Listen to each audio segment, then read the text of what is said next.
سلامونه او ستړي مشئ د سټار شاین درنو لیدونکو تمه ده چې روغ به اوسئ چارې به ښې رواني د شپې څه کم 12 بجې دي خلک په آرام خوب ویده دي خو داسې ملګري هم شته چې اوس هم زحمت کاږي او د خپل ژوند د بقا او بریا لپاره کوښښ او خوارینې کوي نن مو له یو داسې چا سره مخ کومه له یو داسې شخص سره مخ کومه چې د خپلې تیرې سختۍ نتیجه او بریا نن ګوري او تر اوسه په خپل کار کې مصروفه دي اکثریت زموږ اساسي ملګري له بیکارۍ رنځوري خو داسې انسانان هم شته چې اوس هم مصروفه دي او د شپې تر 1-2 بجو پورې په خپل کارونو مخ ته وړي ورځو او د یو درځي یا خیاط سره خبرې کوو کوم چې موږ تاسو ته ښکلا رابخي زموږ اساسي جامې ښکلې کوي او موږ ته اعتماد راکوي مخکې مې یادونه وکړه درنو لیدونکو چې د شپې 12 بجې تقریبا او د یو درځي سره مو غږومه خیاط سره پاکستاني لهجه کې ورته درځي او ټایلر او همداسې ډېر نومونه لري او همداسې ډېر مهارتونه هم لري نو د خواته ورځو یو ځوان دی او یو استعداد دی چې دغه ټولنې ته ښکلا ورکوي او خلکو ته اعتماد او جامې ښکلې کوي د خواته راغلي د سره به غږېږو د پر ژوند د پر کسب کار باندې او د اختر په شپو ورځو کې د دوی پر ستړیا باندې ورسره غږېږو نو له موږ سره اوسئ او له موږ سره راځئ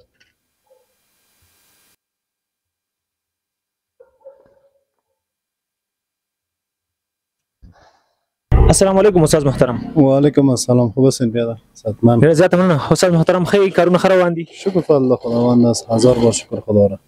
ډېر زیاته مننه استاد محترم مخکې موږ ملګرو ته یادونه کړې ده چې له یو خیاط سره به غږېږو د پر ژوند د پر کسب باندې که تاسې دا راته ووایئ چې خیاطي مو له کوم وخت راهیسې پیل کړې ده خیاطی حدود تقریبا 17 سال یا 16 سال میشه که ما شروع کردیم تقریبا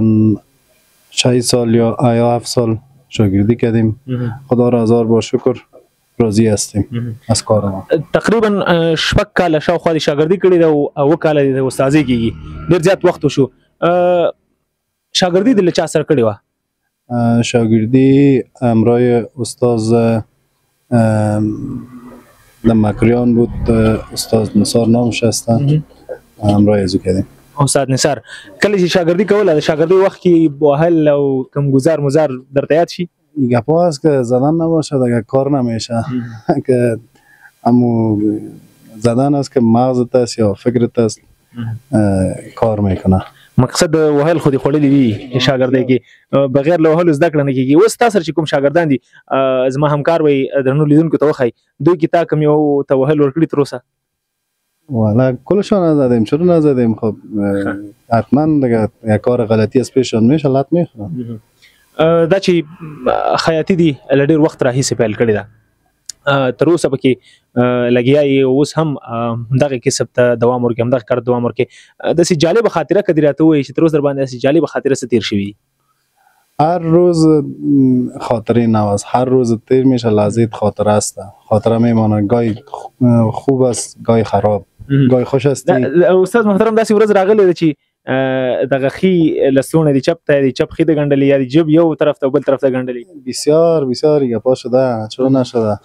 میشه انسان است آدم زیادتر معمولی شب و روز کاری که میباشد آدم میخواهد که لباسای مردم با وقت زمانش معین دارشان جور کنه حتما وارخطای کار میباشند باز خدا را شکر مشتریات باز از دوستا میباشن یا میاین باز مشکل نیست پس جور میشه رای حل داره که د اختر د شپو ورځ په اړه راته ووایي په دغه وخت کې ستاسې کارونه زیاتېږي کار تر څه وخته کوئ سهار پورې کښېنئ یا د شپې تر 1-2 بجو پورې بعض وقتا بعض شبا تا صبح هستیم بعض وقتا تا 3 بجې شب 2 بجې شب 1:30 بجې شب بیا د خوب سره څنګه چل کوئ خوب تر کومه بیا سهار پورې کوئ دیگه تا ساعتای 6:30 بجه 6 بجه 7 بجه څه د 2-3 ساعت خوب کوئ نو د اختر شپو ورځو کې ما یک 4 ساعت یا 5 ساعت یا 3 ساعت خواب میکنیم ډېر سخته نه مشکل است دیگه رزق پیدا کردن الله آسان است زه یو خبر درته وکړم دغه خیاطان یا دغه کسبګر چې د شپې کارونه کوي یا دغه سیزن ډېر سخت دي دوی کارونه ډېر کوي بیا د شپې مغه خپل عادت کې کله د خوب کې داسې کړي دي چې د ورځې ماشین تاوي یا جامې ګنډې یا یو بل عادت چې په خوب کې هم در نه شوي تو وقت بعض وقتا شده اینمون تو ساده بودیم دست که نارم خواه بودیم سرما خواه آمده یک وقت متوجه میشیم استاد پای چشم آواز دست پای همه چیز کار میکنه. از فکر از ذهن خو رفتیم یک وقت متوجه میشیم لباسای مردم باز خوب بود تکه از خودمون بود پس برای جور کردیم بسیار خراب کرده بودیم خو رفته بودیم استاد پایی او هم نشده. بسیار جالب است باز مردم ها نخواد گپ قبول کنه اما سرمه عملی نظری امی کار شده. یو خبره قبل راته وکي ورسته وکي غوښتنه ده بلکې د خیاطان یا کسبګر اکثر چې کله کار کوي ډېر ستړي شي د ځان سره زمزمه کوي ترنم ټپې فارسي کې ورته داسې څه وایي آهنګ ښه خاندان آهنګ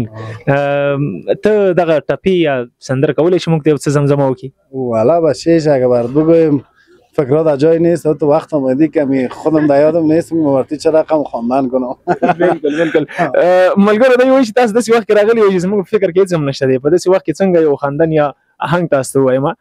موږ هم داسې ډېر د ژبې سره بلد نه یو خو بلدېږو به ځکه چې دغې ژبې سره د یو څه نوي یو او موږ نو په پښتنه سیمه کې او د پښتنو سره ډېر پاتې شوي یو خو زده کېږي انشاءالله خپلې ملي ژبې دي. استاد له تا ډېره زیاته مننه چې موږ ته به وخت راکوو په دغسې ستړي وخت کې دغسې مصروفه وخت کې. زنده باشین بخیر باشین بیادر هیچ مشکل نیست. از شما تشکر میکنیم که از ما دیدن کردین دیگه خدمتی باشه ما در خدمتی هستیم بیادر. ډېره زیاته مننه.